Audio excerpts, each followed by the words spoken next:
Assalamualaikum warahmatullahi wabarakatuh. Kami dari kelompok 3 yang beranggotakan Bintang Sidik Ariansa, Muhammad Nova Alfiandi, saya Fuhidar Firmansyah dan Muhammad Ilham Kusumawardana akan menyampaikan PPT kami tentang worksheet yang kami kerjakan. Kita mulai dengan topik dan target student. Topik kami adalah tentang teknologi, tentang smartphone, AI, dan lain-lain. Lalu target student kami adalah mahasiswa dengan grade 10 atau kelas 10 yang sudah menguasai bahasa Inggris di tingkat intermediate atau sedang. Yang selanjutnya ada overview dari ke-6 worksheet yang kami kerjakan. Yang pertama ada reading worksheet yang berjudul mobile phone. Yang kedua ada speaking worksheet yang berjudul An Interesting Technology. Yang ketiga ada listening worksheet yang berjudul AI in the World of Art. Yang keempat ada vocabulary worksheet yang berjudul Kinds of New Gen Tech. Yang kelima ada writing worksheet yang berjudul The Use of Artificial Intelligence. Dan yang terakhir yaitu grammar worksheet yang berjudul Simple Present Tense. Oke, di sini saya akan memaparkan mengenai beberapa contoh dari worksheet yang sudah kita kerjakan. Di sini ada reading worksheet.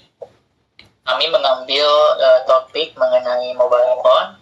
Itu merupakan teknologi yang sering kali kita gunakan dalam kehidupan sehari-hari. Dengan rincian yang pertama itu di pre-reading, kita akan mencoba untuk menanamkan beberapa kosakata yang akan dihadapi oleh siswa dengan cara menghubungkan antara terms yaitu kosakata dengan definisi yang ada. Kemudian di kegiatan selanjutnya yaitu di while reading, siswa akan dituntut untuk membaca teks. Lalu akan mengerjakan dua tugas. Yang pertama itu tugas untuk menentukan apakah suatu pernyataan itu benar atau salah berdasarkan dari teks yang tadi dibaca. Lalu yang kedua itu adalah tugas untuk menyempurnakan kalimat-kalimat yang ada agar sesuai dengan teks mobile phone tadi. Kemudian untuk post activity-nya, kegiatan setelah mengerjakan tugas, siswa ditugaskan untuk merangkum mengenai mobile phone itu sendiri dengan gaya bahasa khas dari siswa itu sendiri. Lalu untuk membangun skill produktif, siswa akan dibentuk menjadi kelompok-kelompok kecil yang terdiri dari 3-4 orang dengan tujuannya itu mencari beberapa sumber referensi dari artikel ilmiah mengenai hal serupa yaitu teknologi, AI, dan sebagainya macam. Lalu tugasnya adalah menganalisa isi dari artikel tersebut, apakah terdapat pernyataan yang bersifat opini maupun fakta. Kemudian di halaman terakhir kami juga menyajikan answer keys, yaitu kunci jawaban, agar menjadi panduan bagi guru pengajar untuk bisa memeriksa jawaban dengan baik. Contoh worksheet selanjutnya itu worksheet listening. Pertama, pre-activity, mahasiswa diharapkan untuk mengerti arti beberapa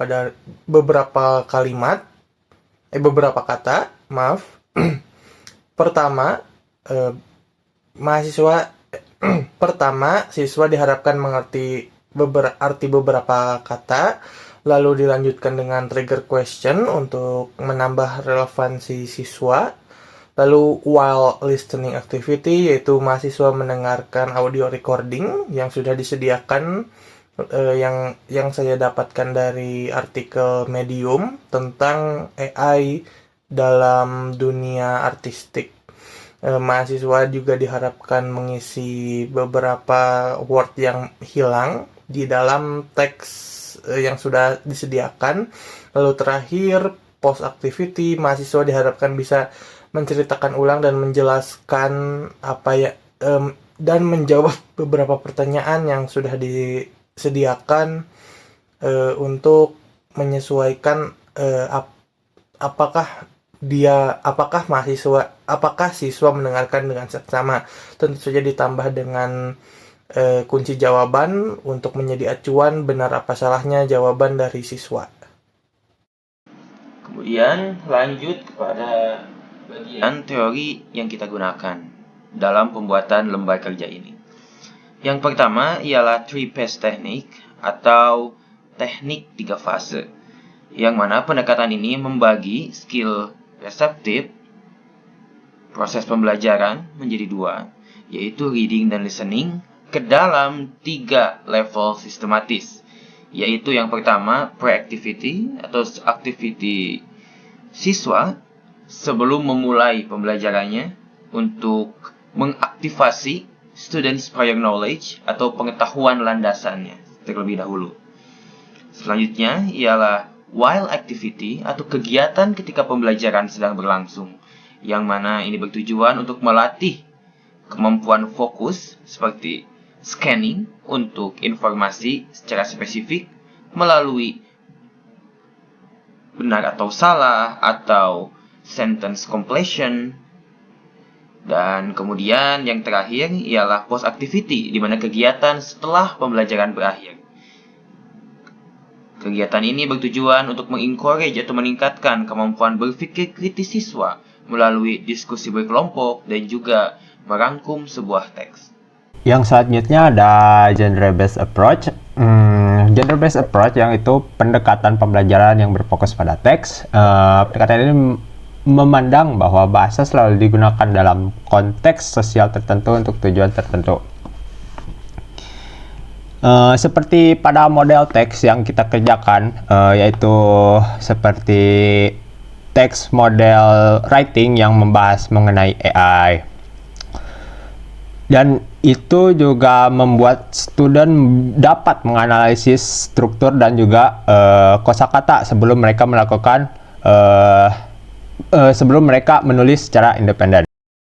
Yang selanjutnya ada scaffolding, yaitu di mana sang guru memandu sang siswa dari awal hingga sang guru melepas sang siswa, yang di mana sang siswa sudah bisa melakukannya secara independen.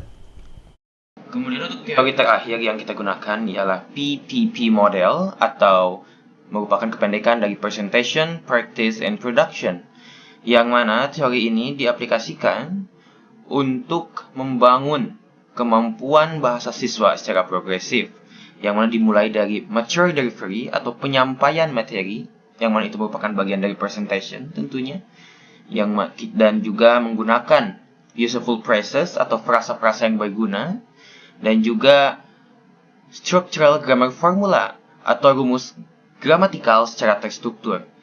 Kemudian diikuti oleh pelatihan yang dikontrol oleh guru, yang merupakan itu bagian dari practice study, seperti gap fill dan juga multiple choice question atau pilihan ganda. Selanjutnya adalah bagian production, di mana siswa diperlukan untuk memproduksi sebuah bahasa secara bebas dan kontekstual, seperti composing original sentence atau membuat sebuah kalimat orisinil menggunakan simple present tense. Ataupun siswa dapat menampilkan aktivitas bermain peran di depan kelasnya.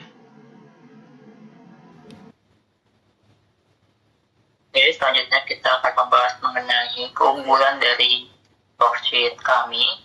Yang pertama, kami memiliki keunggulan dalam hal pengintegrasian materi-materi yang ada dengan 4 kemampuan bahasa, dari mulai listening, reading, speaking, dan juga writing.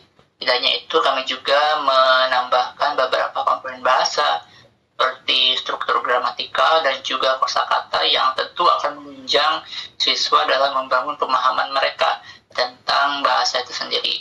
Kemudian yang kedua, kami memiliki keunggulan dalam hal relevansi dan juga bagaimana topik yang kita bangun itu harus bisa semenarik mungkin agar bisa membantu siswa meningkatkan motivasi dan juga partisipasi dalam pembelajaran. Yang ketiga, kami juga memiliki worksheet yang berpusat pada siswa, jadi tidak bersifat tradisional seperti komunikasi satu arah, tapi di sini siswa dituntut untuk lebih aktif dengan beberapa aktivitas seperti diskusi, role play, brainstorming, summarizing, dan juga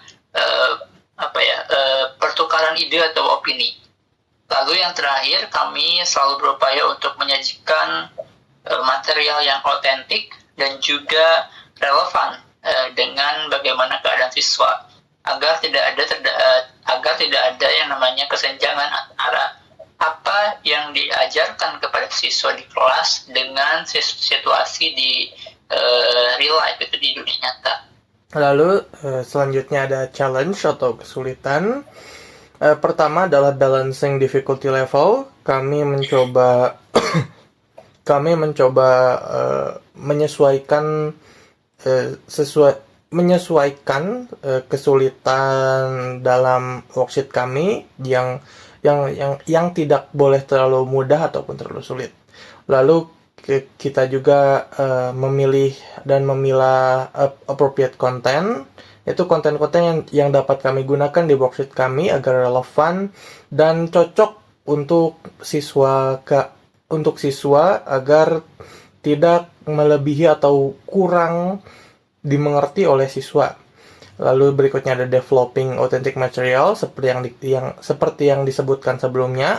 Authentic material itu sebuah hal yang lumayan sulit karena membuat hal yang original tetapi juga mencoba mengikuti beberapa update yang ada agar materi itu sangatlah cocok pada target siswa kami dan juga tidak keluar dari jalur ke arah kami, tidak keluar dari acuan pertama kami, yaitu membuat siswa mengerti. Lalu yang terakhir